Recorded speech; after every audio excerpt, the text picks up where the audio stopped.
অন্তর্বর্তীকালীন সরকারকে সবার আগে স্বরাষ্ট্র, পররাষ্ট্র, যোগাযোগ, আইন, স্বাস্থ্যসহ গুরুত্বপূর্ণ বিভাগগুলো সচল করতে হবে। দেশে ভবিষ্যতে যেন আর কোনো কর্তৃত্ববাদী সরকার সৃষ্টি না হয়, সেজন্য রাজনৈতিক সংস্কারও জরুরি। বিশ্লেষকদের মতে রাজনৈতিক দলগুলোর মধ্যে সংলাপ ও সমঝোতার মধ্য দিয়ে গড়তে হবে অন্তর্বর্তীকালীন সরকার। শিক্ষার্থীদের কোটা সংস্কার আন্দোলন রূপ নেয় গণঅভ্যুত্থানে। ১.৫ দশকের দমন, পীড়ন, দুর্নীতি ও কর্তৃত্ববাদের বিরুদ্ধে গণজোয়ারে পতন হয় আওয়ামী লীগ সরকারের। ভেঙে দেয়া হয় দ্বাদশ সংসদ। বৈষম্য বিরোধী ছাত্র আন্দোলনকারী শিক্ষার্থীদের দাবিতে নোবেল বিজয়ী ডক্টর ইউনূসকে অন্তর্বর্তীকালীন সরকার প্রধান করা হয়েছে। রাজনৈতিক পট পরিবর্তনের পর আইনশৃঙ্খলা পরিস্থিতি উন্নতি, ব্যবসা বাণিজ্য, যোগাযোগ ব্যবস্থার সংস্কার জরুরি। সুশীল সমাজের একাংশ মনে করেন স্বল্প পরিসরে হলেও স্বরাষ্ট্র, পররাষ্ট্র, আইন, যোগাযোগ ও স্বাস্থ্যসহ বেশ কিছু খাতকে সর্বোচ্চ গুরুত্ব দিয়ে অন্তর্বর্তীকালীন সরকারের কাজ শুরু করা জরুরি। পররাষ্ট্র যদি সত্যি ডক্টর মোহাম্মদ ইউনূস নেয়, আমি মনে করি এটা ২-৩ দিনের ব্যাপার, মানে আন্তর্জাতিক সম্প্রদায়ের কাছে অবস্থান তুলে ধরা। পররাষ্ট্র, স্বরাষ্ট্র, পার্লামেন্টারি উইং যারা ড্রাফট করবে, কৃষি, অর্থ, এইগুলোতে জরুরি। আমি মনে করি যে ঐক্যমত যেহেতু নিশ্চয়ই কয়েকটা নামের ব্যাপারে হয়ে গেছে, তাদেরকে নিয়ে কাজটা শুরু করুক। শিক্ষার্থীরা ৩ বছরের জন্য অন্তর্বর্তীকালীন সরকার চাইলেও এর রূপরেখা এখন স্পষ্ট নয়। তবে সুশাসনের জন্য নাগরিক সুজন মনে করে সংবিধান সংস্কার সহ নির্বাচন কমিশন গঠন, রাজনৈতিক দলের সংস্কার, গণমাধ্যমের স্বাধীনতা সহ বেশ কিছু সংস্কার জরুরি। রাজনৈতিক দলগুলোর মধ্যে কতগুলো মৌলিক বিষয় ঐক্যমত্য, যাতে আমাদের আবারও অতীতের পুনরাবৃত্তি না হয়। তো এটার জন্য এখন নির্ভর করবে যে কত দ্রুত যে একটা কার্যকর প্রশাসনিক ব্যবস্থা সৃষ্টি করা যায়, কত দ্রুত একটা এই প্রতিষ্ঠানগুলোকে একটা মোটামুটি কার্যকর অবস্থানে নিয়ে যাওয়া যায়। নতুন প্রজন্মের হাত ধরে আশার আলো জ্বলেছে। এখন সব শ্রেণী পেশার মানুষের ভিন্ন মতের প্রতি সহিষ্ণুতার চর্চা, দুর্নীতিমুক্ত ও প্রগতিশীল বাংলাদেশ গড়ে উঠবে বলে প্রত্যাশা রাজনৈতিক বিশ্লেষকদের। Shahriar Anirban, independent news, Dhaka. গণ অভ্যুত্থানের মধ্য দিয়ে যে নতুন যাত্রা শুরু হয়েছে তা ধরে রাখতে গণতন্ত্রের মধ্য দিয়ে এগোতে হবে। এখনো কিছুটা উদ্বেগ উৎকণ্ঠা থাকলেও সঠিক রাজনৈতিক চর্চা দিয়েই তা মোকাবেলা করতে হবে বলে মনে করেন রাষ্ট্রবিজ্ঞানী ও গবেষক আলী রিয়াজ। শুনে আসছি তার মূল্যায়ন। একমাত্র উপায় হচ্ছে একটা গণ অভ্যুত্থান বা গণ আন্দোলনের মধ্য দিয়ে গণতন্ত্রে ফেরত যাওয়া। বাংলাদেশের তরুণরা তার নেতৃত্ব দিয়েছেন এবং তার মধ্য দিয়ে একটা নতুন যাত্রা শুরু হয়েছে, সম্ভাবনা তৈরি হয়েছে। যে কোনো সম্ভাবনা শঙ্কা তৈরি করে, উদ্বেগ তৈরি করে এবং বিভিন্ন রকম বাধাবিঘ্ন তৈরি হয়। কিন্তু সামগ্রিকভাবে যেটা আমি বুঝতে পারি সেটা হচ্ছে যে বাংলাদেশের এই গণ অভ্যুত্থানের মধ্য দিয়ে একটা বিপুল সম্ভাবনা এবং গণতন্ত্রায়নের আশাটা তৈরি হয়েছে। পথটা এখন খুঁজতে হবে। পথও এক অর্থে নির্ধারিত, যে সামগ্রিকভাবে সকলের অংশগ্রহণমূলক একটা রাজনীতি তৈরি করা। বাংলাদেশের অগ্রসর এখন পর্যন্ত বিভিন্ন রকম উদ্বেগ সত্য গত ২-৩ দিনে। সবচেয়ে বড় অর্জন হচ্ছে স্বৈরাচারী শাসনের পতন, কিন্তু এটা যাত্রা শুরু মাত্র। কাঠামোগতভাবে স্বৈরাচারী ব্যবস্থার বিরুদ্ধে তার কাঠামোগত সংস্কারের মধ্য দিয়ে গণতন্ত্রের দিকে যেতে হবে। সেটাই হচ্ছে বাংলাদেশ ওই জায়গাটাতে দাঁড়িয়ে আছে। আজ দুপুরে দেশে ফিরছেন ডক্টর মোহাম্মদ ইউনূস। বুধবার সন্ধ্যায় ইউনূস সেন্টার থেকে পাঠানো বিবৃতিতে তিনি বলেন, কোনো ভুলের কারণে যেন ছাত্র জনতার বিজয় হাতছাড়া না হয় সে বিষয়ে নজর রাখতে হবে। বিবৃতিতে ডক্টর ইউনূস বলেন, অকারণ সহিংসতা করে অর্জিত বিজয় যেন হাতছাড়া না হয়। সহিংসতাকে সবার শত্রু উল্লেখ করে তিনি বলেন, কেউ শত্রু সৃষ্টি করবেন না। বর্তমান পরিস্থিতিতে সবাইকে শান্ত থাকা, সব ধরনের সহিংসতা বন্ধ, সম্পদ নষ্ট না করারও আহ্বান জানান তিনি। এর আগে অন্তর্বর্তীকালীন সরকারের প্রধান হিসেবে ডক্টর ইউনূসের নাম চূড়ান্ত করেন রাষ্ট্রপতি।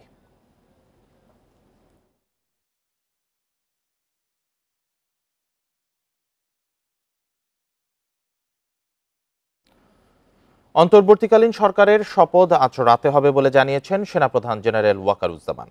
প্রধান উপদেষ্টা, নোবেলজয়ী ডক্টর ইউনূস সহ সরকারের আকার হবে ১৫ সদস্যের। বঙ্গভবনে আমন্ত্রিত ৪০০-র বেশি অতিথি। বুধবার সন্ধ্যায় সেনা সদরে এক সংবাদ সম্মেলনে এসব কথা জানান সেনাপ্রধান। সাম্প্রতিক পরিস্থিতি নিয়ে সাংবাদিকদের সামনে আসেন সেনাপ্রধান জেনারেল ওয়াকারুজ্জামান। বার্তা দেন অন্তর্বর্তীকালীন সরকারের আকার ও শপথ অনুষ্ঠানের। সেনাপ্রধান জানান, অন্তর্বর্তীকালীন সরকারের প্রধান উপদেষ্টা হিসেবে ডক্টর ইউনূস বৃহস্পতিবার রাত ৮টা নাগাদ শপথ গ্রহণ করবেন। এই সরকারের আকার হবে ১৫ সদস্যের। আমরা হয়তো তাইলে রাত্রেবেলা রাত ৮টার দিকে করতে পারি, হয়তো ৪০০ জন লোকের উপস্থিতি এখানে থাকবে। এই পরিসরে আমরা শপথ গ্রহণের অনুষ্ঠান ইনশাআল্লাহ করব। শিগগিরই দেশে পুলিশের অনুপস্থিতির কারণে সৃষ্ট সমস্যার সমাধান হবে মনে করেন সেনাপ্রধান।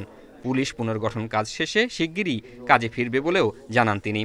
পুলিশ ইজ একটা বড় ফোর্স, তো এই ফোর্স যদি নিষ্ক্রিয় হয়ে যায় সেটার ভয় পূরণ করা সেনাবাহিনী, বিমান বাহিনী, নৌবাহিনী সবার পক্ষে সম্ভব না। যখন পুলিশ পুনর্গঠন হয়ে যাবে, তারা যখন আবার কাজে নেমে যাবে, তখন এই ভয়টা খুব সহজেই আমরা পূরণ করতে পারব। দেশজুড়ে অনাকাঙ্ক্ষিত পরিস্থিতি দ্রুত নিয়ন্ত্রণে আনার নিশ্চয়তা প্রদান করেন সেনাপ্রধান। জানান, বিচারের আওতায় আনা হবে ভাঙচুর ও সহিংসতায় জড়িতদের। ৩-৪ দিনের মধ্যে পরিস্থিতি স্বাভাবিক পর্যায়ে চলে আসবে। তবে যারা এই সমস্ত অপরাধ করেছে তাদেরকে আমরা ছাড় দিব না। অবশ্যই তাদের বিরুদ্ধে আইন অনুরূপ ব্যবস্থা গ্রহণ করা হবে। এ সময় ট্রাফিক নিয়ন্ত্রণে শিক্ষার্থীদের ভূমিকার প্রশংসা করেন সেনাপ্রধান।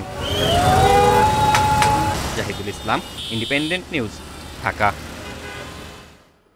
ধ্বংস প্রতিহিংসা নয়, ভালোবাসায় শান্তির সমাজ গড়ার আহ্বান জানিয়েছেন বেগম খালেদা জিয়া। তিনি বলেন, এই মুহূর্তে আমাদের সবাইকে ঐক্যবদ্ধ থাকতে হবে। সমাবেশে তারেক রহমান দ্রুত নির্বাচনের দাবি তুলে বলেন, নির্বাচিত জনপ্রতিনিধিদের কাছে দ্রুত ক্ষমতা ছেড়ে দিতে হবে। বুধবার বিকেলে নয়াপল্টনের সমাবেশে তারা এই আহ্বান জানান। দীর্ঘদিনের প্রত্যাশা পূরণ হয়েছে। পদত্যাগ করে দেশ ছেড়েছেন শেখ হাসিনা। ভেঙে দেয়া হয়েছে সংসদ, মুক্তিও মিলেছে বিএনপি চেয়ারপারসনের। উচ্ছ্বাস আনন্দ নিয়ে তাই দলে দলে কেন্দ্রীয় কার্যালয়ের সমাবেশে যোগ দিয়েছেন বিএনপি নেতাকর্মীরা। সমাবেশ পরিণত হয় জনসমুদ্রে। সমাবেশের শুরুতে গণতন্ত্রের জন্য আন্দোলনে নিহত নেতাকর্মীদের জন্য দোয়া করা হয়। পালন করা হয় ১ মিনিটের নীরবতা। সমাবেশের সবচেয়ে বড় বার্তা ছিল এভারকেয়ার হাসপাতাল থেকে দলের নেতাকর্মীদের জন্য পাঠানো দলের চেয়ারপারসন খালেদা জিয়ার ভিডিও বার্তা। দীর্ঘ আন্দোলন, সংগ্রাম ও ত্যাগের মধ্য দিয়ে আমরা ফ্যাসিবাদী অবৈধ সরকারের কাছ থেকে মুক্তি পেয়েছি। আমি আন্তরিক ধন্যবাদ জানাতে চাই আমাদের বীর সন্তানদের, যারা মরণপণ সংগ্রাম করে এই অসম্ভবকে সম্ভব করেছে। তিনি বলেন, যে লক্ষ্য নিয়ে শেখ হাসিনা সরকারের পতন ঘটানো হয়েছে সেই লক্ষ্য পূরণ করতে হবে। তরুণরা এই যে স্বপ্ন নিয়ে বুকের রক্ত ঢেলে দিয়েছে, সেই স্বপ্ন বাস্তবায়নে করতে মেধা, যোগ্যতা, জ্ঞান ভিত্তিক গণতান্ত্রিক বাংলাদেশ গড়ে তুলতে হবে। ধ্বংস নয়, প্রতিশোধ নয়, প্রতিহিংসা নয়, ভালোবাসা, শান্তি ও জ্ঞান ভিত্তিক সমাজ গড়ে তুলি। এর আগে লন্ডন থেকে সমাবেশে অনলাইনে বক্তব্য রাখেন বিএনপির ভারপ্রাপ্ত চেয়ারম্যান তারেক রহমান। দ্রুত অন্তর্বর্তীকালীন সরকার গঠনের আহ্বান জানান তিনি। ছাত্র জনতার এই রক্ত ঝরা বিপ্লবের চূড়ান্ত লক্ষ্য একটি বৈষম্যহীন গণতান্ত্রিক বাংলাদেশ। তাই বিপ্লবের লক্ষ্য বাস্তবায়নে দ্রুততম সময়ের মধ্যে জাতীয় নির্বাচন অনুষ্ঠান করতে হবে। দ্রুততম সময়ের মধ্যে জনগণের ভোটে নির্বাচিত প্রতিনিধিদের কাছে ক্ষমতা হস্তান্তর করতে হবে। ছাত্র জনতার বিজয়কে ধ্বংস করতে একটি মহল ষড়যন্ত্র করছে বলে অভিযোগ করেন বিএনপির ভারপ্রাপ্ত চেয়ারম্যান। বর্তমানে খুব সুকৌশলে একটি চক্র পুলিশের মনোবল ভেঙে দেওয়ার ষড়যন্ত্রে লিপ্ত হয়েছে। পুলিশকে অকার্যকর করে দেওয়া গেলে দেশকে অস্থিতিশীল করা সহজ। সারা দেশে চলমান নাশকতা প্রতিহত করে সব মানুষের নিরাপত্তা নিশ্চিত করার আহ্বান জানান বিএনপির শীর্ষ নেতারা। পদত্যাগ করে প্রধানমন্ত্রী শেখ হাসিনার দেশ ছাড়ার পর এটাই বিএনপির প্রথম সমাবেশ। পরিবর্তিত রাজনৈতিক পরিস্থিতিকে স্বাগত জানিয়েছে দলটি। বিএনপি নেতারা আশা করছেন দেশে এবার গণতন্ত্র ফিরবে, জনগণের ভোটে প্রতিষ্ঠিত হবে জনগণের সরকার। Jahanara Parvin, independent news, Nayapaltan, Dhaka. রাজধানীতে ডাকাত আতঙ্ক। উত্তরা, মোহাম্মদপুর, মিরপুর সহ নানা জায়গা থেকে এ নিয়ে খবর পাওয়া গেছে। এ নিয়ে রাতভর আতঙ্ক ছিল নগরবাসীর মধ্যে। শিগগিরই পুলিশ কাজে না ফিরলে পরিস্থিতির অবনতির শঙ্কাও করছেন অনেকে। তবে এখন নিরাপত্তা নিশ্চিতে অনেক পাড়া মহল্লায় পাহারা দিচ্ছেন স্থানীয়রা। উত্তরা ও মোহাম্মদপুরে অনেক বাসিন্দা জানান, ডাকাতির খবর দেওয়ার পর ঘটনাস্থলে পৌঁছায় সেনাবাহিনী। ইসিবি চত্বরে কয়েকজনকে আটকও করা হয়। পরে তাদের সেনাবাহিনীর হাতে তুলে দেয় স্থানীয়রা।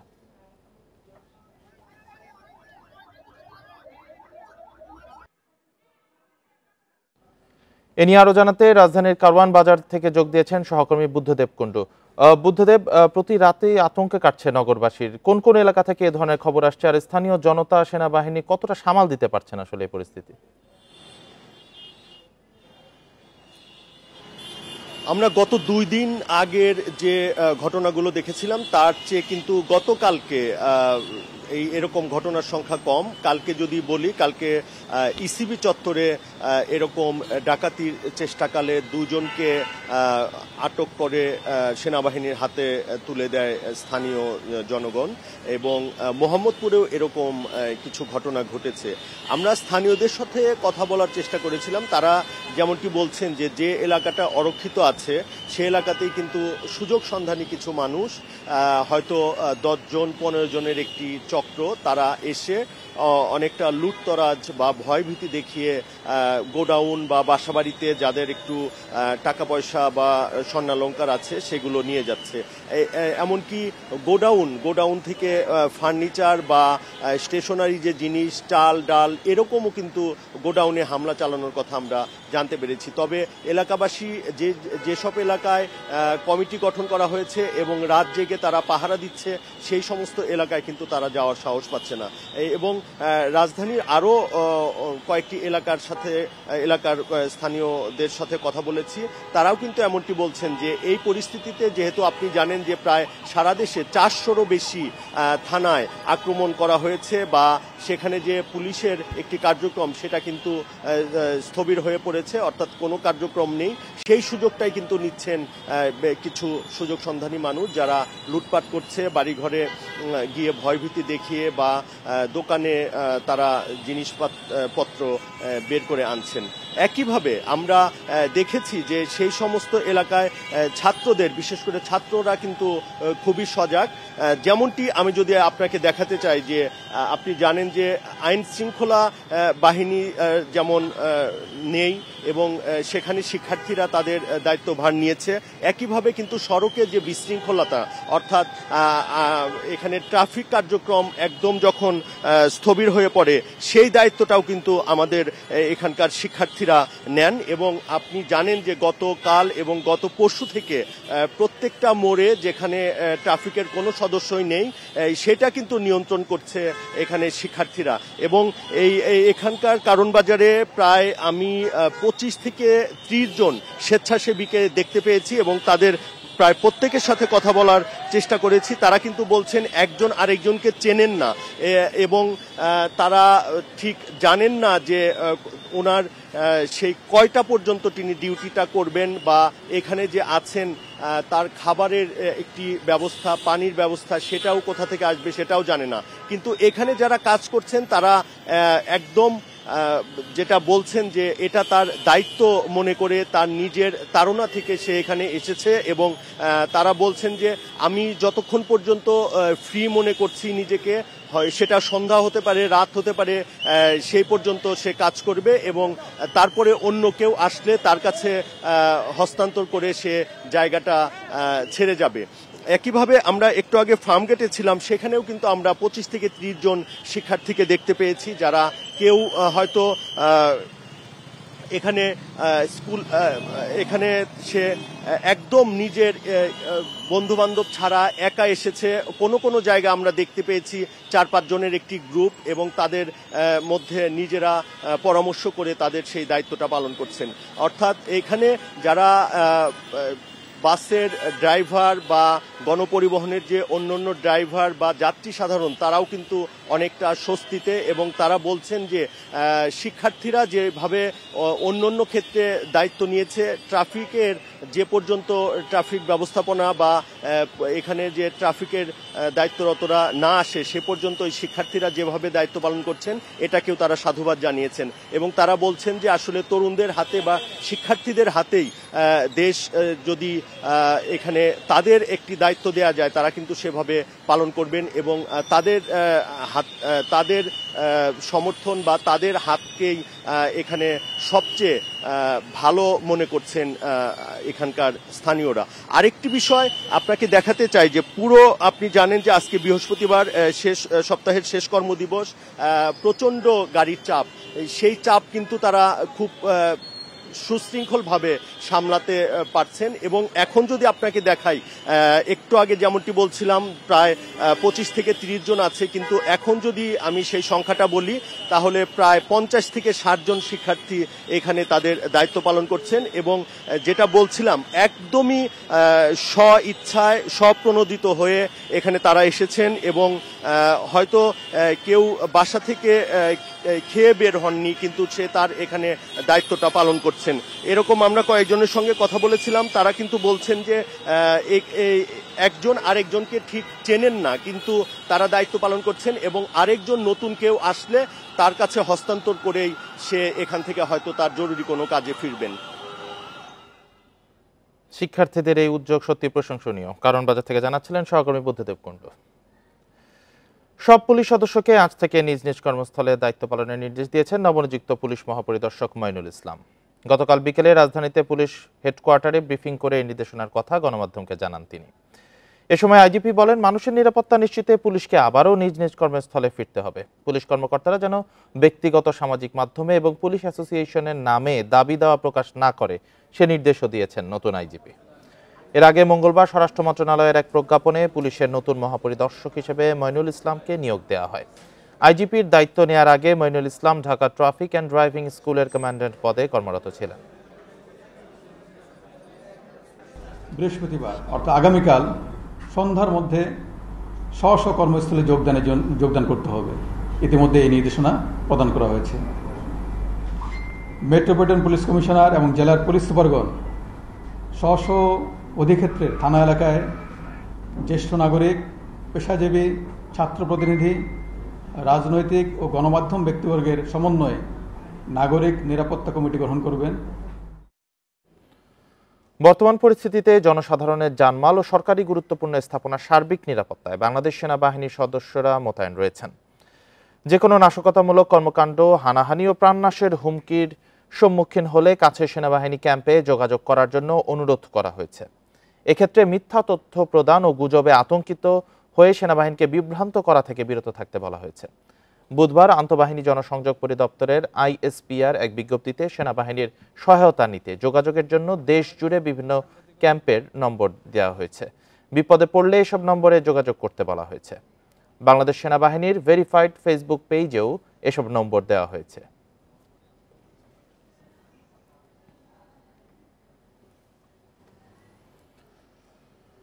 স্বাভাবিক হতে শুরু করেছে জনজীবন। সড়কে বাড়ছে মানুষের উপস্থিতি ও যান চলাচল। এদিকে বিভিন্ন এলাকায় নিরাপত্তা নিশ্চিতে সতর্ক অবস্থানে ছাত্র জনতা।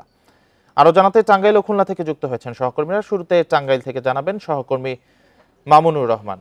মামুনুর, টাঙ্গাইলে এখন পরিবেশ পরিস্থিতি কেমন রয়েছে? কোনো পক্ষের মধ্যে কোনো উত্তেজনা আছে কিনা? টাঙ্গাইলের পরিবেশ এখন অনেকটাই শান্ত রয়েছে। গতকালকেও আমরা শান্তই দেখেছি। আরেকটি কথা বলি, টাঙ্গাইল আমরা যেটা দুদিন বন্ধ ছিল। গতকালকে বিকেলবেলা আমরা যেটা দেখেছি যে টাঙ্গাইলের যারা বৈষম্য বিরোধী ছাত্র আন্দোলনের যেসব সমন্বয়ক ছিল তাদের সহ পুলিশ সুপার, অতিরিক্ত জেলা প্রশাসক, সার্বিক শিক্ষা সদর উপজেলা নির্বাহী কর্মকর্তা সহ তারা সবাই কিন্তু যে সে থানা খুলে দেয়। আমি এখন দাঁড়িয়ে আছি টাঙ্গাইলের নিয়ালা মোড় নামক স্থানে। আমি যদি একটু দর্শকদেরকে দেখানোর চেষ্টা করি, এখানকার জনজীবন একদমই স্বাভাবিক এবং গতকাল এবং আজকে আমরা কোথাও কিন্তু কোনো প্রকার নাশকতার খবর পাইনি। বিপুল সংখ্যক মানুষ তারা তাদের প্রয়োজনে চলে আসছে। আপনি যেমন জানেন যে আজকে শেষ কর্মদিবস, তো শেষ কর্মদিবস হলেও বিপুল সংখ্যক মানুষ কিন্তু আসছে।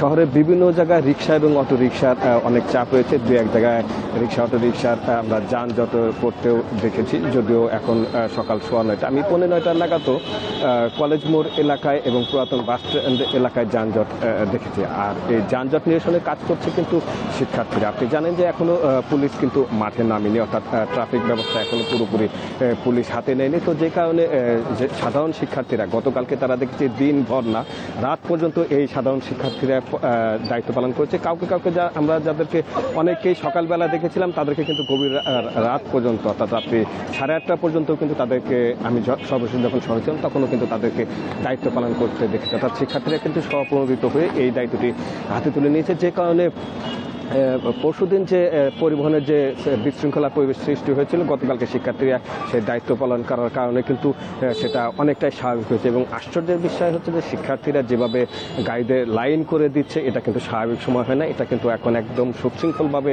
হচ্ছে এবং শিক্ষার্থীরা এই কাজটি করছে। আসলে শিক্ষার্থীরা যেভাবে সড়ক নিয়ন্ত্রণ করছেন সেটা অবশ্যই প্রশংসনীয় একটি বিষয়।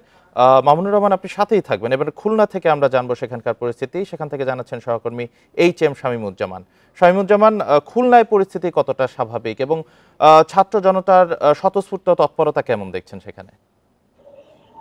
খুলনাতে কিন্তু পরিস্থিতি আস্তে আস্তে স্বাভাবিক হচ্ছে। মানুষের মধ্যে যে ভয় শঙ্কা ছিল সেই ভয় শঙ্কা কাটিয়ে মানুষজন আস্তে আস্তে বের হয়ে আসছে এবং যান চলাচল অনেকটাই বেড়েছে। আমরা যদি গতকাল এবং গত পরশু হিসেবে আজকের কথা বলি, আজকে কিন্তু আমরা দেখছি খুলনাতে বেশ যান চলাচল করছে।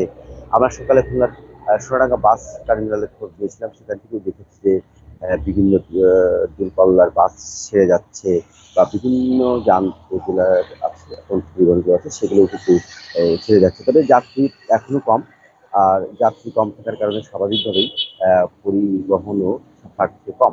আর একটা বিষয় আমরা দেখেছি যে গতকালও দেখেছি এবং আজ সকালেও দেখেছি যে শিক্ষার্থীরা খুলনার সড়কে শৃঙ্খলা ফিরিয়ে আনতে কাজ করছেন এবং শিক্ষার্থীদের পাশাপাশি আমরা দেখেছি বিভিন্ন সামাজিক সংগঠনের কর্মীদের, রাজনৈতিক কর্মীদেরও কিন্তু আমরা দেখেছি তারা কাজ করছেন। এছাড়া গতকাল রাতে আমরা বিভিন্ন ওয়ার্ডে খোঁজ নিয়েছিলাম, তারা আমরা শুনেছি যে প্রত্যেক অধিকাংশ ওয়ার্ডে কিংবা মহানগরের অধিকাংশ ওয়ার্ডেই ছাত্র জনতা মিলে পাহারা দিয়েছে এবং সমাবেশ হয়েছে যাতে কোনো প্রকার বিশৃঙ্খলা না হয়, যাতে আইন শৃঙ্খলা পরিস্থিতি স্বাভাবিক থাকে।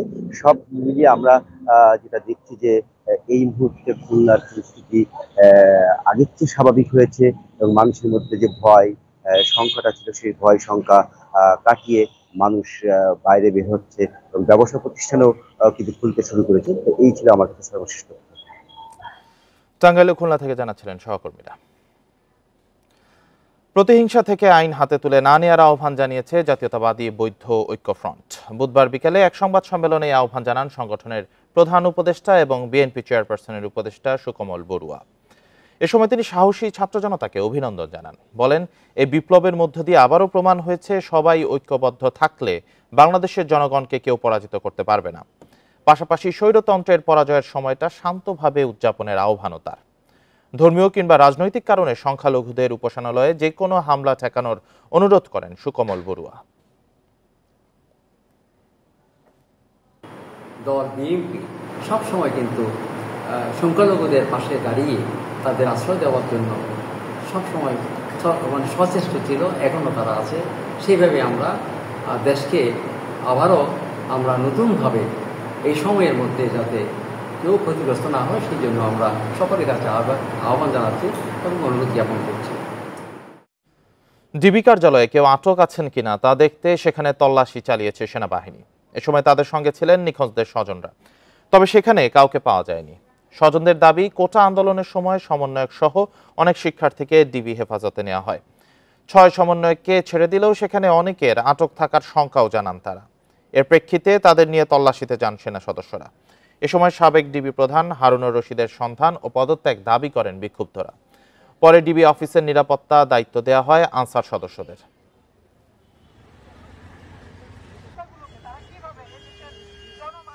আমরা এখানে আসছি আমার হাজবেন্ডকে খুঁজতে। আজকে 11 বছর যাবত গুম। 2013 সালে ডিসেম্বরের 2 তারিখ গুম হয়েছে। সালে 2 ডিসেম্বর ওরে শাহবাগ ফুলের দোকান থেকে তুলে নিয়ে গেছে। এই পর্যন্ত আমরা ওর কোনো খবর পাইনি। ডিবিতে আসছি আমরা কয়েকবার, আমাদের বলছে নাই এইসব লোক। আমরা আশাবাদী যে নতুন দেশে, নতুন স্বাধীন দেশে আমরা আমাদের ভাইকে, আমাদের যারা যারা গুম হয়েছেন তাদের সবাইকে আমরা ইনশাআল্লাহ অক্ষত অবস্থায় ফেরত পাবো। আয়নাঘর থেকে মুক্তি পেতে শুরু করেছেন বন্দীরা। সেখান থেকে বের হয়ে আয়নাঘরের নির্মমতার বর্ণনা দিচ্ছেন অনেকে। এখনো যারা বন্দী আছেন তাদের দ্রুত মুক্ত করার তাগিদ মানবাধিকার কর্মীদের। 8 বছর পর কথিত বন্দিশালা আয়নাঘর থেকে মুক্ত হয়েছেন সাবেক সেনা কর্মকর্তা ব্রিগেডিয়ার জেনারেল আবদুল্লাহিল আমান আজমি ও সুপ্রিম কোর্টের আইনজীবী আহমাদ বিন কাশেম। মঙ্গলবার তারা পরিবারের কাছে ফেরেন। সোমবার রাতে সেনাবাহিনীর সাবেক কয়েকজন কর্মকর্তা এবং গুম হওয়া ব্যক্তিদের স্বজনরা কচুক্ষেতে সমবেত হয়ে প্রতিরক্ষা গোয়েন্দা পরিদপ্তর ডিজিএফআই এর আয়নাঘরের বন্দীদের মুক্তির দাবি জানান। এরপর থেকেই একে একে তারা মুক্ত হতে থাকেন। মায়ের ডাক সংগঠনের তথ্য বলছে 2005 থেকে 2022 সাল পর্যন্ত 614 জন নিখোঁজ হয়েছেন, যাদের মধ্যে 78 জনের মরদেহ উদ্ধার হয়েছে। 94 জনকে গ্রেপ্তার দেখানো হয়েছে, ফেরত এসেছে 57 জন। মানবাধিকার কর্মী নূর খান বলছেন, যারা ফেরত এসেছেন তারা ট্রমায় ভুগছেন, তারা এখনো ভীত। আয়নাঘরে কতজন বন্দী ছিলেন বা আছেন তার সঠিক সংখ্যা এখনো জানা যায়নি। Tahmid Abrar, independent news, Dhaka. রাজধানীর কাঁচাবাজারে চাঁদাবাজি কমেছে বলে দাবি ব্যবসায়ীদের। এতে খরচ কমেছে, নিয়ন্ত্রণে আসছে পণ্যের দাম, স্বস্তি ফিরেছে ভোক্তাদের মধ্যে। এদিকে নিত্যপণ্যের সরবরাহ ঠিক রাখতে বন্দরের কাজে গতি এসেছে বলে জানান ভোক্তা অধিকারের মহাপরিচালক।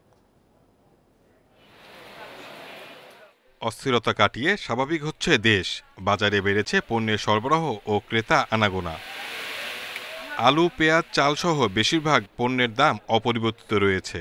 ভবিষ্যতে ভোগ্যপণ্যের বাজারে যেন কোনো কারসাজি না হয়, সেটাই চাওয়া ভোক্তাদের। মানুষের যে মৌলিক চাহিদা এগুলো ভালোভাবে আদায় করা সম্ভব এবং কিন্তু মৌলিক চাহিদা গ্রহণ করা সম্ভব, আমরা এরকমই প্রত্যাশা করি। সরকার পতনের পর বুধবার বাজার তদারকিতে নামে ভোক্তা অধিকার সংরক্ষণ অধিদপ্তর।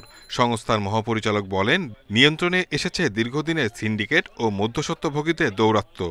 মানুষের এখন সবচেয়ে বড় কনসার্ন যেটা পরবর্তীতে আসবে দ্রব্যমূল্য নিয়ে, সেখানে যদি এইভাবে স্বাভাবিক অবস্থা আমরা বিরাজ করতে থাকে এবং যে হিডেন কস্ট, যেটা আপনারাও জানেন কোথায় হিডেন কস্টগুলো ছিল, সেগুলো যদি আপনার মিনিমাইজ হয়ে যায়, ন্যাচারালি আপনার পণ্য সাপ্লাই এবং মানুষের যে ভোক্তার পর্যায়ে এই পণ্য প্রাপ্তি এবং সেটি রিজনেবল প্রাইসে সেটা ধরে রাখা সম্ভব হবে। নিত্যপণ্যের বাজার স্বাভাবিক রাখতে নিয়মিত তদারকি চলবে বলেও জানান তিনি। Shahid Ahmed, independent news, Dhaka. এবার নিত্যপণ্যের বাজার নিয়ে লক্ষ্মীপুর থেকে জানাবেন সহকর্মী আব্বাস হোসেন। আব্বাস, ব্যবসায়ীদের অনেকেই দাবি করছেন যে চাঁদাবাজি অনেক জায়গায় কমে গেছে, এখন আর নেই। সেই ক্ষেত্রে আসলে দামে কতটা প্রভাব পড়েছে এবং সরবরাহ কেমন দেখছেন আপনি? কোনো সংকট আছে কিনা সরবরাহে?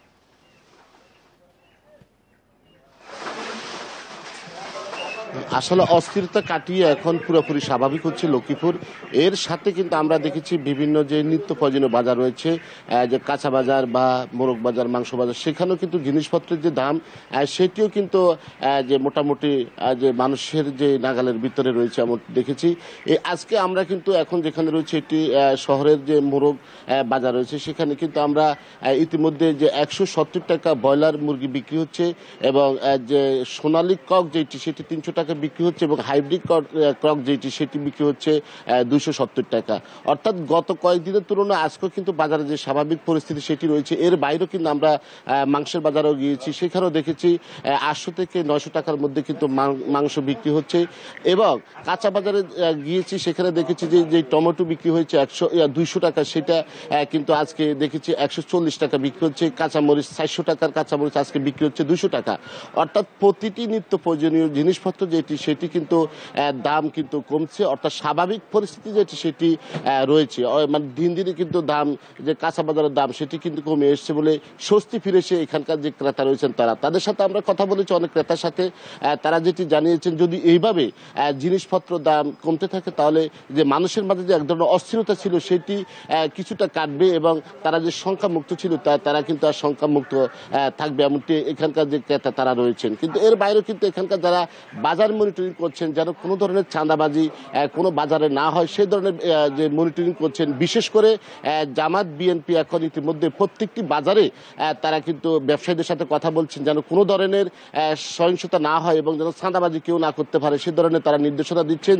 যদি কেউ এই চাঁদাবাজি বা যে বাজার দখল বা যে ব্যবসায়ীদেরকে হয়রানি করার চেষ্টা করে, যেন তাৎক্ষণিক তাদের যে একটি মনিটরিং টিম গঠন করা হয়েছে যেন সেখানে তাদেরকে জানানো হয়, এমনটি তারা বলছেন। আমরা কিন্তু যারা ব্যবসায়ী রয়েছে তারা কিন্তু বলছেন যদি এইভাবে শান্তিপূর্ণভাবে যদি তারা ব্যবসা করতে পারে তাহলে তাদের সংখ্যা কাটবে। এবং দিন দিনে কিন্তু আমরা এখন দেখেছি যেটি বাজার নয়, প্রত্যেকটি এলাকায় কিন্তু পরিস্থিতি স্বাভাবিক হচ্ছে। বাজারে স্বস্তি ফিরতে শুরু করেছে। লক্ষ্মীপুর থেকে জানাচ্ছিলেন বাজার পরিস্থিতি নিয়ে সহকর্মী আব্বাস হোসেন। এবার নিত্যপণ্যের বাজার নিয়ে রাজশাহী থেকে জানাবেন সহকর্মী মোস্তাফিজ গনি। রাজশাহীর কাঁচা বাজারে কাঁচা সবজির দামের ক্ষেত্রে খুব বেশি তারতম্য ঘটেনি গত কয়েকদিনের মধ্যে, যা ছিল ঠিক তেমনইভাবে 40 থেকে 60 টাকার দরে বেশিরভাগ সবজি পাওয়া যাচ্ছে রাজশাহীতে।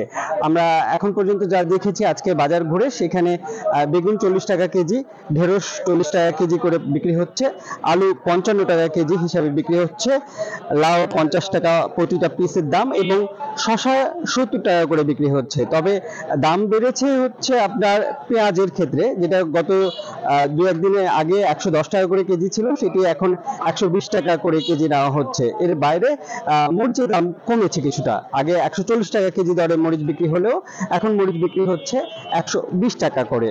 এর বাইরে যদি আমরা বলতে চাই সেক্ষেত্রে ডিমের দামের বাজারটা মোটামুটি স্থিতিশীল হয়ে এসেছে অনেকখানি। এখন লাল ডিম প্রতি হালি 45 টাকা করে বিক্রি হচ্ছে এবং সাদাটা বিক্রি হচ্ছে 42 টাকা হালি হিসাবে। ব্রয়লার মুরগির বা সোনালী যে মুরগি, সেই মুরগির দামের ক্ষেত্রেও এখন আমরা দেখতে পাচ্ছি বাজার কিছুটা স্থিতিশীল।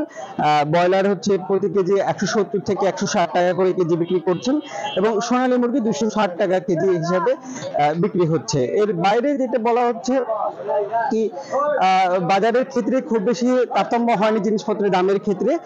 তবে মাছের বাজারের ক্ষেত্রে আমরা জানতে পেরেছি কি 350 টাকা কেজি, যেগুলো বড় 1 থেকে 1.5 কেজির উপরে যে রুই মাছগুলো সেগুলো 350 টাকা এবং কাতল মাছ 300 টাকা কেজি করে বিক্রি হচ্ছে। আর কেজি যে ওজনে যেগুলো একটু কম সেগুলো দামের ক্ষেত্রে সেটা আর একটু কম হিসেবে বিক্রি হচ্ছে। এই ছিল রাজশাহীর কাঁচা বাজারের অবস্থা আমার কাছে। এদিকে স্বাভাবিক হতে শুরু করেছে চট্টগ্রাম বন্দর থেকে পণ্য খালাস এবং কাস্টমস হাউসের কার্যক্রম।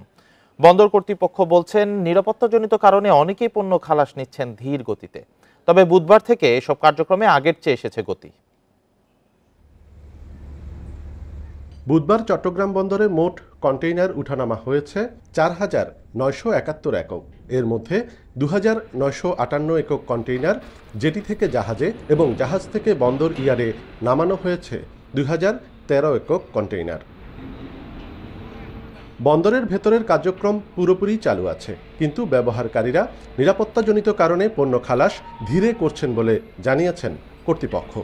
ধরেন কেউ না কেউ ডেলিভারি নেওয়ার জন্য আসতে হবে, গাড়ি ঘোড়া চলতে হবে, সেই হিসাবে আমাদের ডেলিভারিটা অন্য সময় যেখানে 3,500-4,000 টিউস কন্টেনার ডেলিভারি যেত রেগুলারলি, সেটা কোনো কোনো সময় দেখা যায় যে একেবারে এমনও হয়েছে যে 400-500 কন্টেনার মাত্র ডেলিভারি গেছে।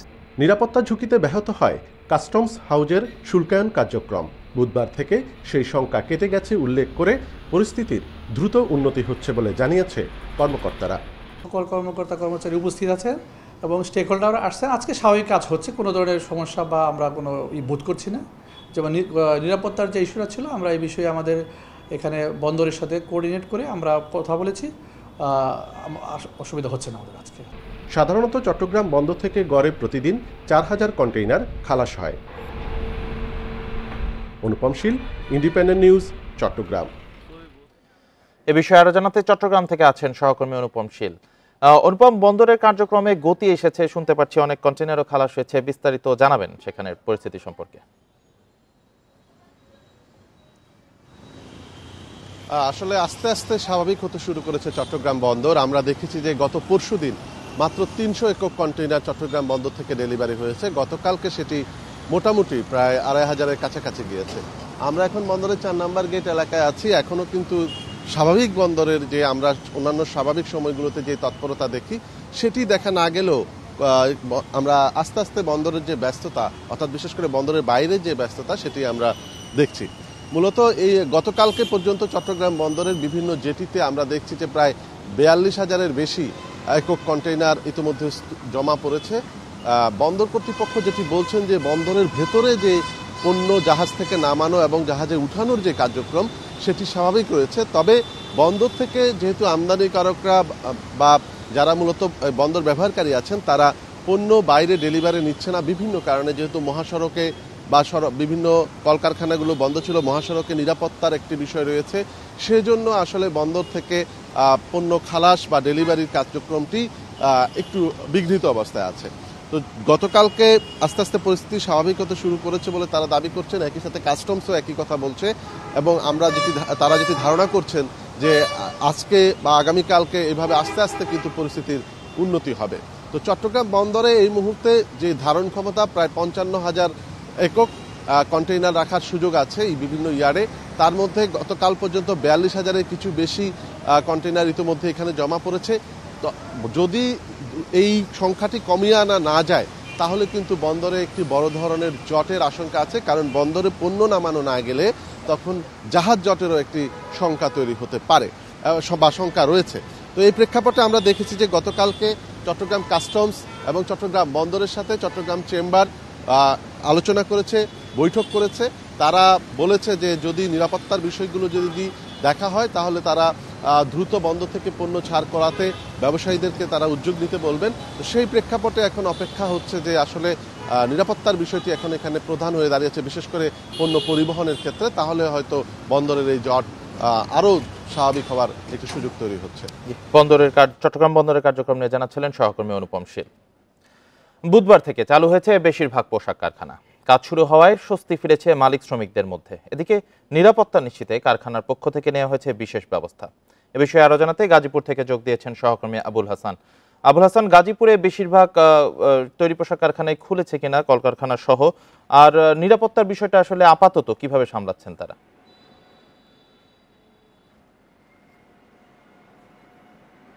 দেখুন, লোকসান এড়াতে বিজিএমের নির্দেশনা অনুযায়ী কিন্তু গাজীপুরে বেশিরভাগ তৈরি পোশাক কারখানা খোলা রয়েছে এবং সেখানে সকাল থেকেই শ্রমিকরা দলে দলে কাজে যোগ দিয়েছেন এবং তারা বিভিন্ন যানবাহনে চড়ে কারখানায় এসেছেন। আমরা শ্রমিকদের সঙ্গে কথা বলছিলাম, তারা যেটি জানিয়েছেন যে কারখানায় আসার পথে তাদের কোনো বাধায় পড়তে হয়নি। স্বাভাবিক পরিবেশে অন্যান্য দিন যেভাবে তারা কারখানায় আসেন ঠিক সেভাবেই তারা কিন্তু কারখানায় এসেছেন এবং কাজে যোগ দিয়েছেন।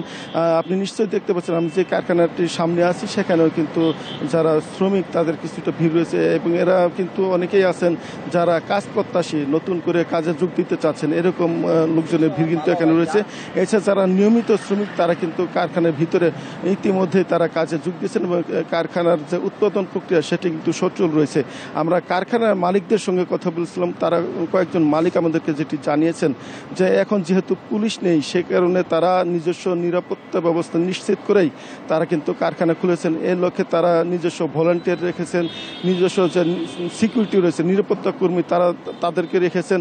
এছাড়া যারা স্থানীয় লোকজন আছে তাদেরকেও এখানে সচেতন করে তাদেরও সহযোগিতা চাওয়া হয়েছে বলে এখানকার কারখানার মালিকরা বলছেন।